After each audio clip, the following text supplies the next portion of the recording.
All right, I'm going to call the order of the Board of Finance at 5:05 p.m. on October 24th, 2022. And the first item on the agenda is the agenda. Welcome.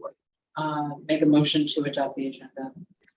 Thank you, Councilor President Paul. Councilor Jang seconds. Any discussion of the agenda?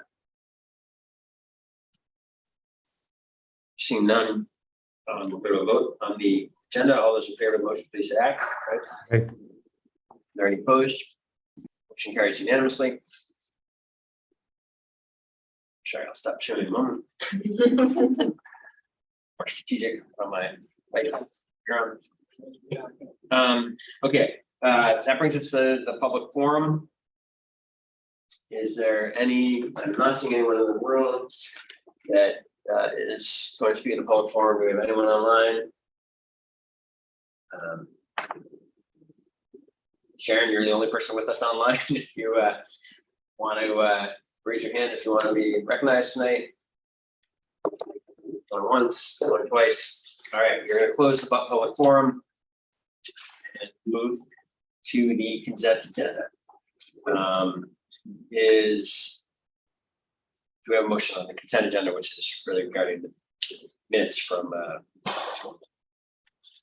so thank you, Councilor Jang, second by President Paul. Discussion of the consent agenda. Seeing none, we'll go to a vote. All those in favor of adopting the consent agenda for the motion, please say aye. Aye. Aye. Motion carries unanimously, and we are now down to 4.01 airport item, Greater Burlington Industrial Corporation lease amendment. Shelby, why don't you give us a quick overview? Sure. So this is a lease amendment with GBIC, Greater Burlington Industrial Corporation. If you recall, a couple of meetings ago, we approved one of the beta leases, and as we were going through deeded title searches, we realized that this particular lease caused some issues with that lease, requiring a lease amendment to this. So this would actually be lease amendment number 2 to the GBIC lease to confirm that this is not overlapping or an issue with any other lease. I wanted to make sure that we were very clear and we documented the map much better for all future leases, even though there's only a couple of years remaining on this particular lease. The importance of this lease is to hold a foreign trade zone, which has financial benefits to the airport as well as to any future companies that might take advantage of this. There are no companies within this foreign trade zone, but going through that process is something that we don't want to do right now. So holding this lease with GBIC and holding the foreign trade zone on this particular site, amending this lease to merely show the site plan. Very good. Thanks. Interesting. Floor is open for questions, motion, comments. President Paul. Thanks. I'll make a motion to take the action as recommended in board docs. Second by Councilor Jang. Discussion. Seeing none, we will go to a vote. All those in favor of the motion, please say aye. Aye. Any opposed? Motion carries unanimously. Thank you both. 4.02 VOREC Grant agreement. Welcome, Cindy. Why don't you give us a top line summary? Sure. So I think many of you know that we were on the list with VOREC Grant. This has taken them many months to get to the grant agreement. They've been backed up in the state level. But this is a grant that supports outdoor recreation in Vermont, and typically Burlington would be very eligible because of the strong outdoor economy. But our focus is on getting outdoor programming out to the diverse audiences of Burlington. And so we'll have mobile trailers. We'll have about $95,000. We have purchased trailers and equipment, and we'll be bringing them to residents of Burlington, at the schools, at nonprofits, or running programming of our own. And then it also supports the Community Sailing Center and their Diversity Access Program, and the Winooski Park District with to relocate. And then it does include money towards the bike park that we're going to be putting in the money. So that's pretty much what we're doing, and we are excited that we finally had the grant, and the person running it for us is Zach, who's one of our recreation specialists. That was a program, a position that was frozen for a while during the pandemic. We were finally able to fill, and he's just a really outgoing guy, and he worked this summer with our recreation nutrition program. It's a chance to really start to build the relationships with the kids out there. And he's just already jazzed. I think he's been doing some trips already, but he'll be overseeing the program. Excellent. Thank you, Cindy. You're welcome. Floor is open for discussion, questions, motion. Councilor McGee, go ahead. I'd be happy to make the motion as recommended on board docs. Thank you. Second by Councilor Jang. Discussion. Thank you very much. Yeah, it's exciting. Well, the meeting, I have a big vacation lined up, so we'll be meeting after that vacation when I come back. Thank you. I think we're ready for a vote. All those in favor of the motion, please say aye. Aye. Aye. Any opposed? Motion carries unanimously. Yes. Dominating the agenda. I know, not so often. I feel like I'm a Chapin today. It's good. It's good. All right. 4.03, creation of new Parks and Rec position. When you do that. Sure, yeah, so we got approached by CEDO for the physical management of the pods. CHT will be doing the people side of it, so we'll be doing the physical part of it, so taking care of restrooms, plowing, any things that breaks, etc. And the goal of this position will also be to not just the physical side, but the people side too, as far as the guests working on helping them take ownership over this as their place too. And so that will be special skill sets. So the person will be working with the guests of the Elmwood Emergency Shelter and getting them on board to help. It's their place too. Great. I'll say there's Sarah from CEDO is here. CEDO is very appreciative that Parks is stepping up in this way. And this is us sort of making good on what we committed to CHT and coming in as property manager, that the city would be an active engaged partner. It's really a team effort to make this a successful facility. So Okay, just one more point. It's not often that we do a range of grades, but we really had to flip this around. It was Tuesday that we realized this was going to be our responsibility. And in order to, we had to flip it because we've got to get the position posted and ready with it. So appreciate everybody's willingness to go with a grade range because we're still working with HR on the final grading. thanks for clarifying. You're on item 4.03. Councilor Hightower, I think we're about to ready for motion. Go ahead, Councilor Jang. Make the motion, but wanted to ask, how do you sustain this position knowing that the pods will be there for 4 years? So it's a limited service position right now. And so it'll be a decision. We'll be going about 18 months in. We'll be having to look at the financial side of it because the applicant contract is clear that any position over 2 years becomes a regular service position. So about 18 months in, we'll be having to have those conversations to see. And hopefully by then we've got a good sense where the pods are going, how the funding is working. Make the motion as indicated. Thank you, Councilor Jang. Second by President Paul. Discussion. Seeing none, we will go to a vote. All those in favor of the motion, please say aye. Aye. Any opposed? I think so. The motion carries unanimously. And that brings us to 4.04. Perpetual care income assigned fund balance carryover. Go ahead, Mike. Sure. Just a quick one on that one is we receive money every year, the income.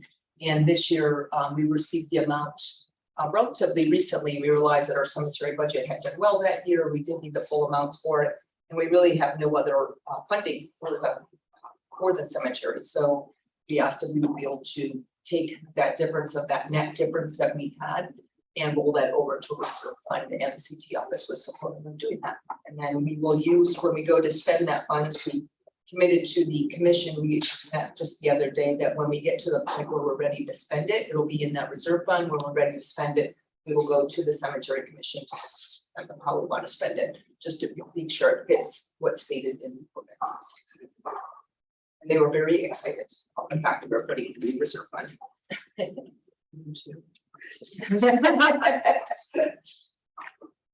I'll make a motion.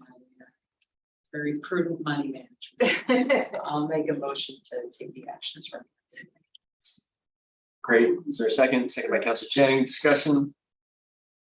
Seeing none, we'll go to a vote. All those in favor of the motion, please say aye. Aye. Are there any opposed? Motion carries unanimously. Two more for Cindy here. Oakledge Universally Accessible Playground Project Budget Amendment. Yes, and I think Sophie's, oh, she was just there on the phone. Is she still on the phone? She was just there on the phone. Oh, here she comes in. So if I can see, there she is. Great. Oh, there she goes. Hi, Sophie. Sorry about that. No worries. We just got to you. Give us a quick summary of this amendment. Sure, it's a budget amendment coming from the bond vote from March in the parks category, reallocating it to the Oakledge Universally Accessible Playground, which has had a very small contingency. This would allow us to address any issues that come up, but also look at the restroom renovation as part of that project, which includes adding in a family change room with a adult change table, which is estimated to come in at between $125,000 and $175,000. We don't have an exact number yet. We're still working with the designer on that, but it would give us some buffer given the current market for construction is pretty volatile, I would say.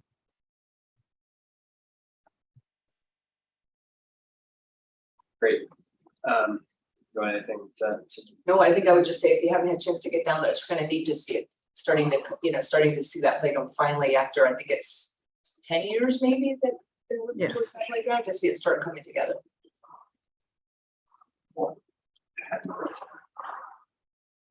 See that. Yeah.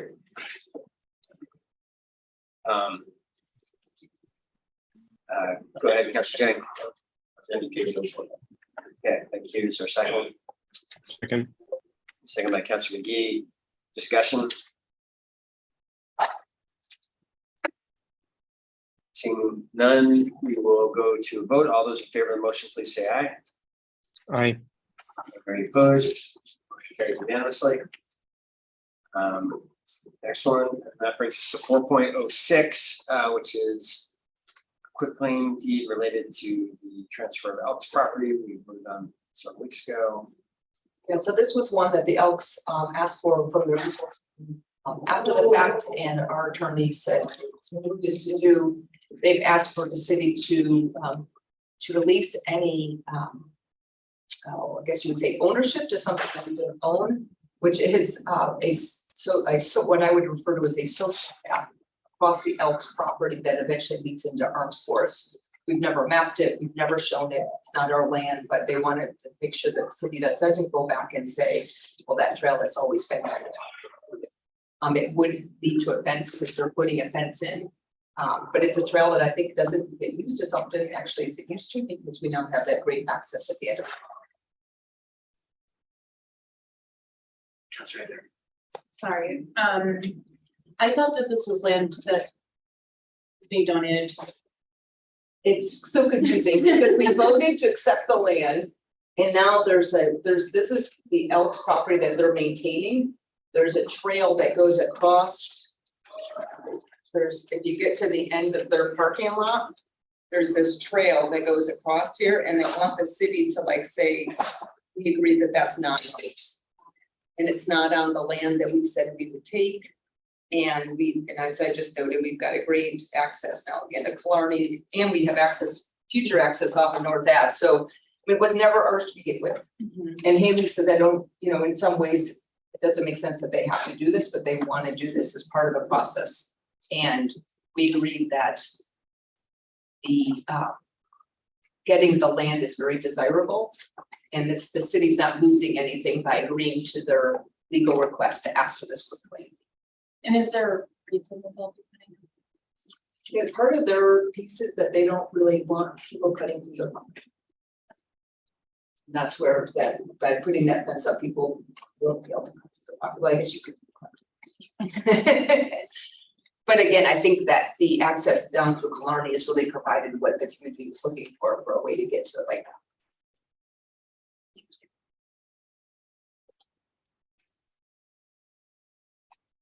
I use that all the time. I've seen that big cars there. Which one? The Killarney. Killarney, oh yeah, I have to admit, I use it quite a bit. Okay, are we ready for motion or discussion? So move. Councilor Jay? Okay. Thank you. We have a second. Second by President Paul. Discussion. All those in favor of the motion, please say aye. Aye. Are any opposed? Aye. Motion carries unanimously. Thank you, Cindy. for all that. Great, yeah, thank you. All Thanks right. to the CT office for support for all those memos. 4.07, authorization to execute a contract for support services at Elmwood Community Emergency Shelter. Looks like we have Brian Pine here as well as Sarah Russell. Sarah, do you want to give us a short summary? Sure. Yeah. Before I start, I just want to again express appreciation for Cindy and Derek at Parks and Rec for helping to pull together the position request on such short notice. It's going to be a great partnership between our departments. But also I think the healthiest and most beneficial thing for the guests at the shelter as well. So moving into this contract is for CVOEO to provide the support services, such the case management. Basically, they are called the positions either housing navigators or housing advocates, and they are the staff who will be dedicated to this the Elmwood location to provide ongoing case management services to ensure that folks who are staying there are moving toward permanent housing. We have the contract, I will say, and note that it is for 36 weeks.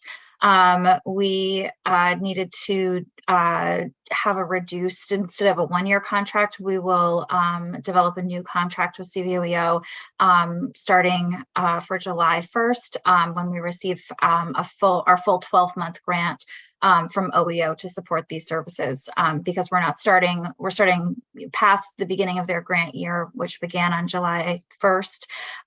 We're receiving a prorated grant for the remaining 36 weeks of this grant year. Good, thank you, Sarah. Councilor Just a question as to what this does or doesn't include, because it seems like a low amount compared to the total contract. So I think like an understanding of what the other categories of staffing will be that aren't included through the CVOEO contract.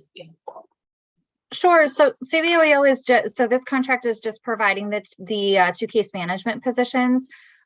So it is just those two positions for 36 months. The CHT contract is for significantly more, and that encompasses 7 positions. And that was for 52 weeks. So that was for a full 12 months. So that's why I think maybe contributing to why this looks like a much smaller contract. Does that answer your question? Yes, that was great. Thank you. Sure. Unless somebody else has anything to add, I'm happy to give the actions recommended. Thank you, Councilor Hightower. Is there a second? Second that. Second by Councilor McGee. Discussion. We'll vote. All those in favor of the motion, please say aye. Aye. Any opposed? Motion carries unanimously. Thank you. Thank you, Sarah. Thanks for all your work on this. Getting close. 4.08, request for approval to execute a contract for emergency repairs in North Avenue stormwater outfall. Are you here for that one? Jeff? No. I see Chapin's on the line here. All right. Welcome, Chapin. Megan is also here, but needs to be promoted as a panelist. If anybody can address that, thank you. Catherine's doing that. So tonight we have a emergency request for the Board of Finance and Council. We had planned to come in November to seek approval for repair of a stormwater outfall that is deteriorating quickly, but as Division Director Moyer will let you know, it has eroded much more quickly and has the potential of impacting North Avenue. So we are here looking for your quick concurrent approval. Megan. Thank you. Yes, as Chapin mentioned, a sinkhole, rather large sinkhole appeared. Can't really be seen, but I think a adjoining neighbor noticed it, probably walking in the woods, but it's, I think I have the dimensions in the memo. It's larger than your average sinkhole and is caused, as these things often are, by a corrugated metal pipe that once it starts to leak can erode the ground around it. Then the ground gives way and doesn't support the pipe, and then therefore the pipe snaps. And you kind of end up with this exponentially degrading situation. This pipe had been identified, as many of our outfalls were identified, for relining, but probably we would have had to reline it, you know, five years ago in order to kind of get ahead of the degradation that is now causing this sinkhole. So not exactly what we wanted to do, but we have a plan in place to address it and are seeking your support for a contract as well as to use fund balance. The stormwater fund balance is very healthy. I believe it's about $2 million at the end of FY21. And so using the $324,000 or up to $324,000, you know, is exactly why we keep this type of cash on hand for these types of funds. Great, thank you, Megan.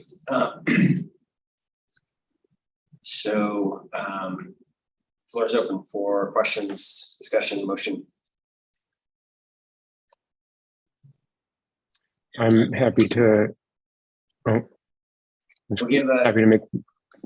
Go ahead. Go ahead, please.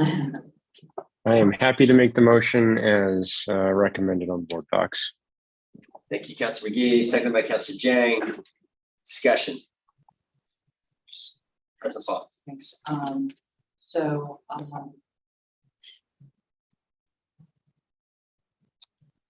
It appears as though, and it's just an unfortunate necessity, that we are paying a premium here.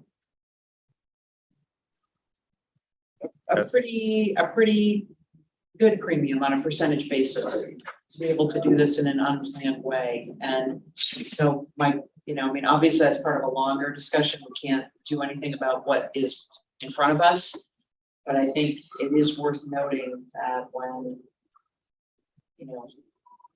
you come to us with needs, that we should really bear that in mind, because this should not be costing $324,000 if we had planned it. Is that pretty much correct? Yes, had we been able to reline it, so had the pipe been in good enough condition that we could reline it, it would have been about maybe $21,000 to $25,000, and instead it's just the repair of the outfall itself is around $245,000. So very, very high premium when we are not able to make investments in the time frame in which they need to be made. We're playing catch up with the collection system. I don't know exactly when our corrugated metal pipe system started to fail. I just know by the time we started looking at them in 2016, a lot of them were corroded. And then we put a project in place to try to reline as many as possible. And my hope is we're still going to catch a lot of them. But this one, we didn't quite get there in time.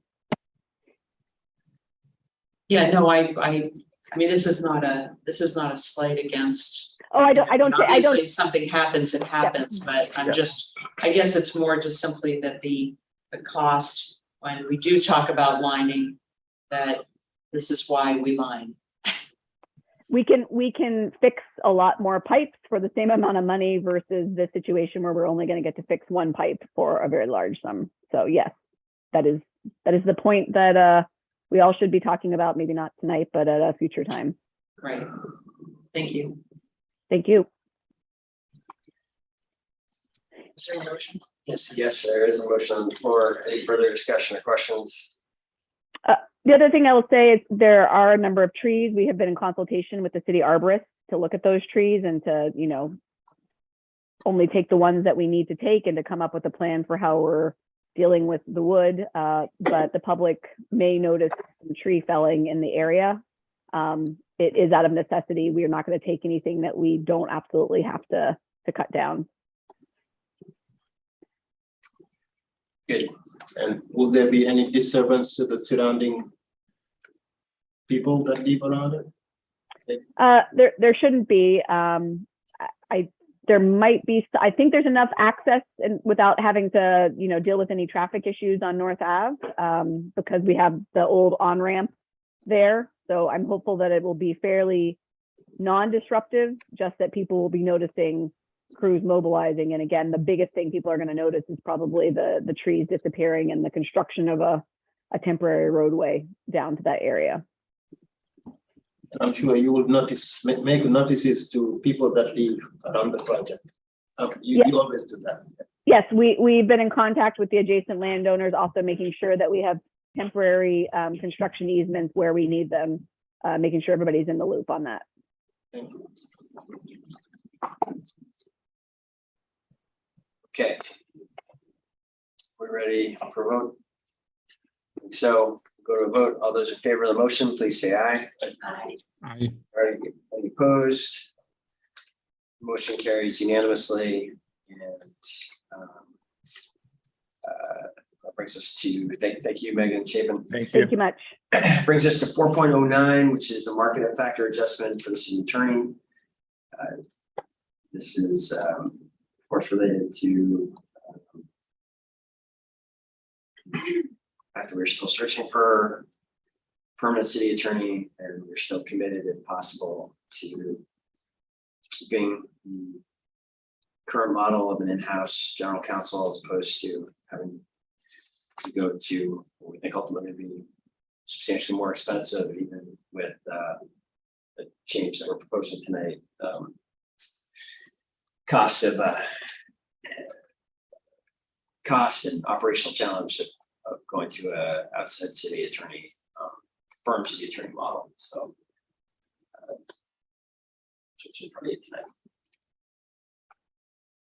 It might also just be worth pointing out in the memo that we're planning to change. No, thank you. Yeah, just there will be, weren't able to quite put it all into one action, but we are planning on bringing back very quickly a further adjustment to all the other assistant city attorney salaries as well that would essentially be a one grade increase for the other attorneys as well, for those positions to keep up with the market. And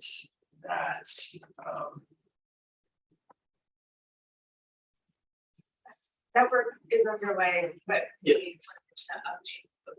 didn't want to delay this, given that it's open source, and we wanted to not wait or not lose the 2 additional weeks to review with this compensation. right. The one other thing that I do want to say one more thing too is people should be aware we are all of the current assistant city attorneys that have stuck with us during this period are getting kind of a multiplier on there, kind of a premium on their on their current salary to acknowledge the extra work that they are doing in this period of being short-staffed. Councilor Berger. Thank you.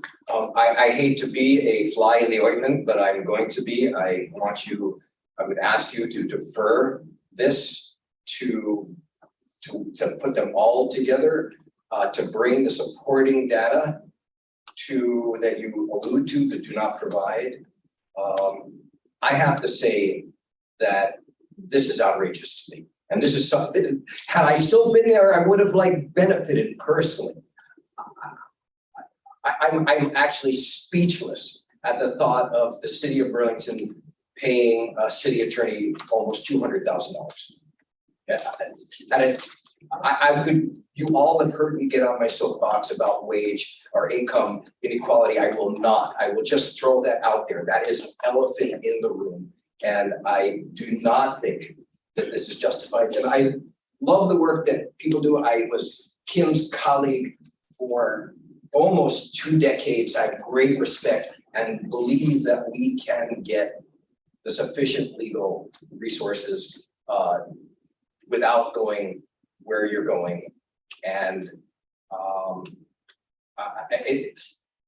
this sends a bad message to all the folks, the other folks out there who are working, doing essential work for the city. So you know, I'd love to see as well then, you know, like executive compensation, so I can understand this in the context, because it's out of context now. And we are creating imbalances, or potentially creating, I don't know, I have to see it. So I'm hoping that this board will delay action on it. If it doesn't, I would just inform the president of the council that I will ask for this matter to be taken off of the consent agenda, which I don't think it belongs to begin with, and put onto the deliberative. Thank you for your time. Allow me not to get on the soapbox very long. Okay, understood, Councilor Bergman. Is this the first work hearing that you'd like to take from the consent agenda? Just so I understand. Yes, this is the courteous thing is to give more advance notice. Well, I actually missed the fact that there was going to be action and that it was on the consent agenda. So my apologies to all of you for that. I did have a computer problem that was just fixed at 11:30 this morning. So I could not actually get on to lots of stuff, but that's my fault. Okay. I certainly understand the perspective being offered by Councilor Bergman. I think what we're gonna have to grapple with as city government is whether we're gonna respond to what's happening with the attorney market. Starting first year associates, the local law firm starts at almost $100,000 a year now. We'll give people that are dramatically more qualified than that and a very different stage in their career. And even at the level we're supposed to give this, it's well below what someone at, you know, at a 10th year or I guess 8th year of a legal career. So certainly understand that position as a clearly articulated one, and maybe I'm curious to see what my colleagues think. So Councilor Hightower, Yeah, and I knew that Jean was gonna have this comment, so when I didn't see it come through, I guess I could have also nodded that. I think I'm less worried. I think we've extended so many salaries, both executive and not, that generally I think I'm supportive of moving our salaries in an upward trajectory to be more competitive. I think that said, having the low range be above what the current high range is a little hard to swallow, and especially, I mean, I obviously don't know like what crew of folks, but I think if we had someone who had really applicable experience, but not many years of experience, we might want to leave ourselves a little bit more flexible to still paying on the lower range. So I think I'm fine with there being a bump. I think I would like to at least see overlap in the previous range with the current range. Thank you. I think it would be helpful, mostly for the majority of us who don't, you know, live in the legal world.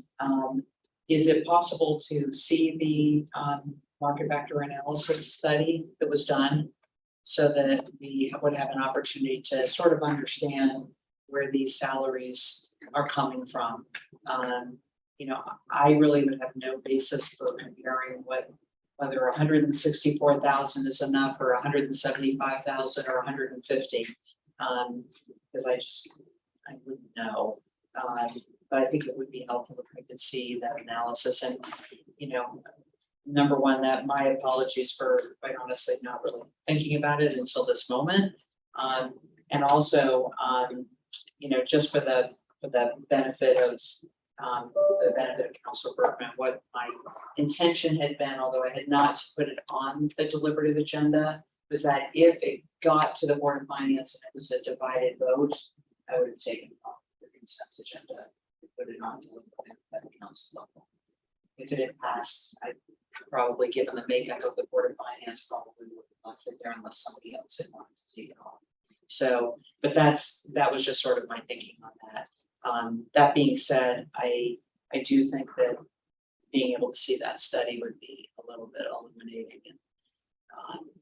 And I also am, and I've expressed this to you as well. I am very concerned about the fact that we have city attorneys right now who are basically 3 people doing the work of 6. And while we may feel that they're very happy where they are, I think it's incredibly important that they be financially valued, especially when we're seeing such an increase in the city attorney's salary. Okay, so it is possible to provide more study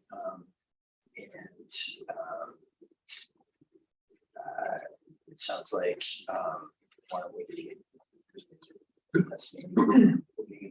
member to this, but something that's my understanding. First of all, you think it'd be best if we did that, come back next time and with that additional material before having a vote. I think so, yes. I feel badly because I know that we desperately need a city attorney. I know that I am the only council president, I think, who has ever not had a city attorney at council meetings. It is a significant disadvantage. I will not mislead you. I've gotten used to it, I guess, per se, but it is not good. And yes, we need to move forward, but and again, my apologies for not mentioning. And I'll say admittedly, as a person that's been out there talking to at this point, or seriously with at least a dozen people about the position, a number of them not taking it was purely for, and they just couldn't make the person work at the current salary. Not entirely clear they'll be able to make it work at the salary, but I think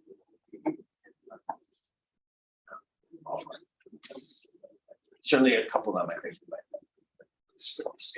So then I would just make a motion to our next Board of Finance meeting, at which time, or before which time we would have a chance to look at the market study and then also understand the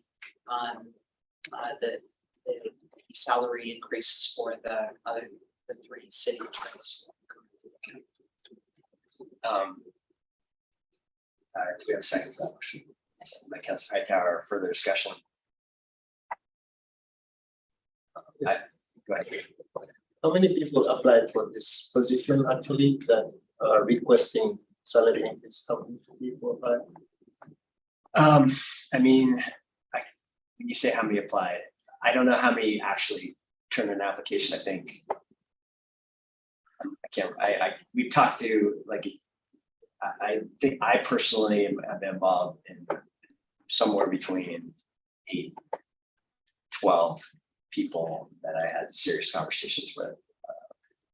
How many of those, if any of them, actually put in an application? I'm not sure.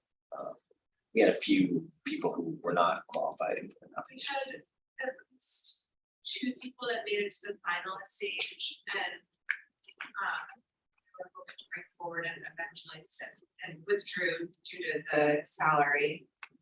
And then we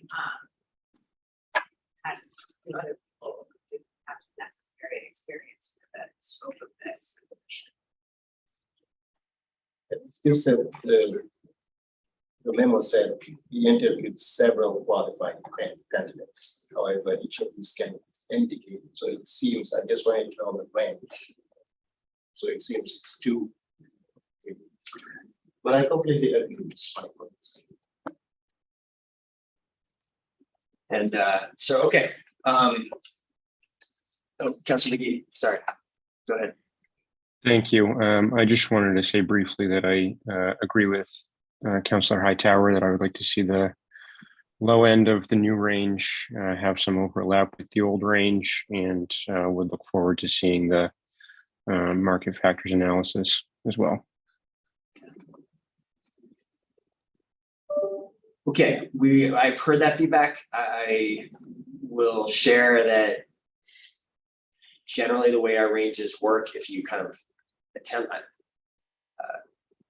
to build a range like that, will severely limit the middle and upper range of the end of the range the way we do not have wide ranges. So sounds like, at least for a couple people, I hear that feedback, and we may have some follow-up with you to try to, I don't know how to reconcile that with trying for this to be successful.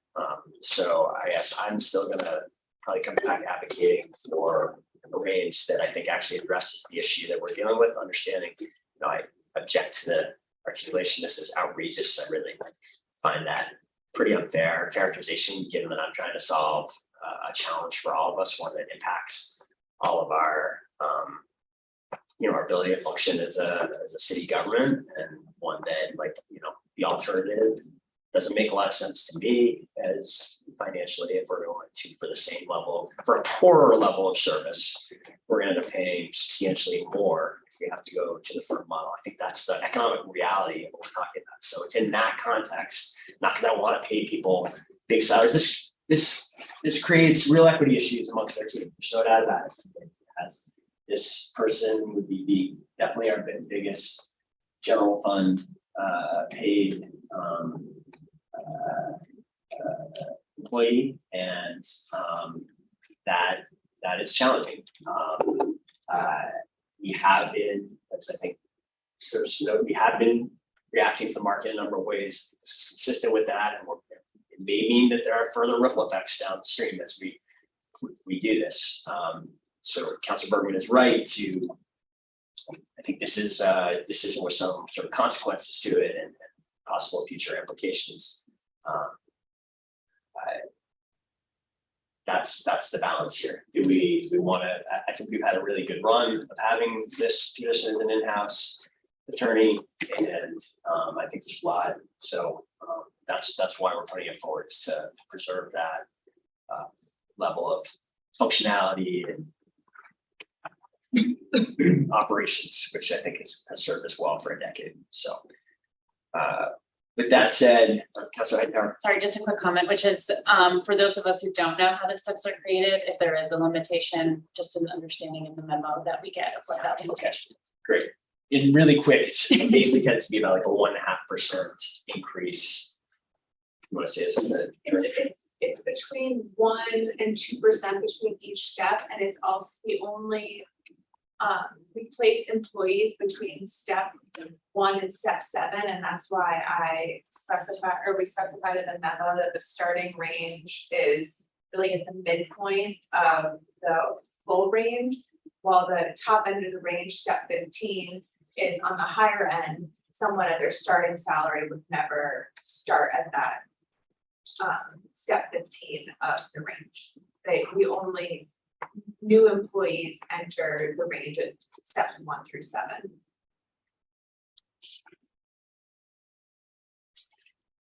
I can talk about it further as we come back with this. Could I just ask that you include information, and I really appreciate the actions on the hybrid model, in terms of the cost of that. I mean, I think that is the context for this. I totally appreciate that. So that should be on the table. And I just want to add, the Vermont Attorney General is making this year $152,000. And the Director and Chief Counsel at the Ledge Council is making $139,000. And let me just add with it, our pension and our health care is a significant piece for this. So, I mean, yeah, I'd love for everybody to make $200,000. I would have liked to have made that.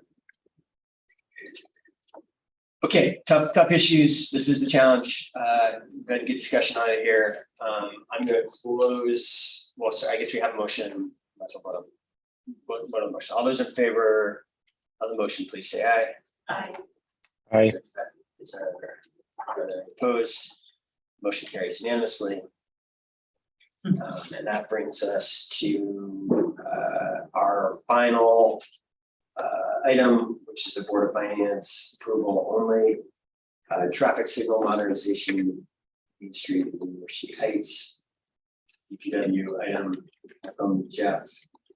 What else does? So if you remember, I came here a couple months ago, we needed funding for 4 signals on Riverside, wrapped dead into a construction project they were doing over there. And they've been installed and they're working, we're learning, growing, it's been really nice. And then we were speaking with Floor Wheelock in Tech Services and they need counts on Main Street. I'm like, well, we just got these new signals, they do counts. Maybe we can get together, share some funds, get another signal for them on Main Street. We can split this fall so that we get our signal, they get their counts, it's when they get a discount based on the same money. So that's basically what we're doing here today, is asking for approval. So because it's the same vendor, you know, I'm still under $100,000, same vendor, so we're coming, even though it's only a $26,000 ask, we're still coming with it, right? It's gonna use an aggregate with us for that vendor, it's over the 50. So I'm completely transparent about it, because we're moving a little fast. I want to be transparent. So, big thanks for just this story. Good. Thank you. Questions for Jeff or ready for a motion?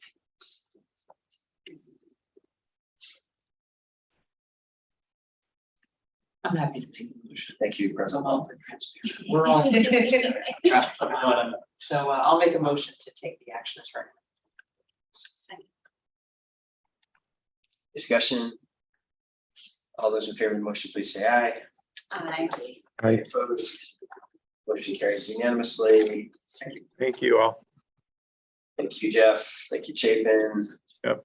All right, there being no further scheduled business and seeing no objection, I will adjourn the Board of Finance at 5:52 p.m. Yes.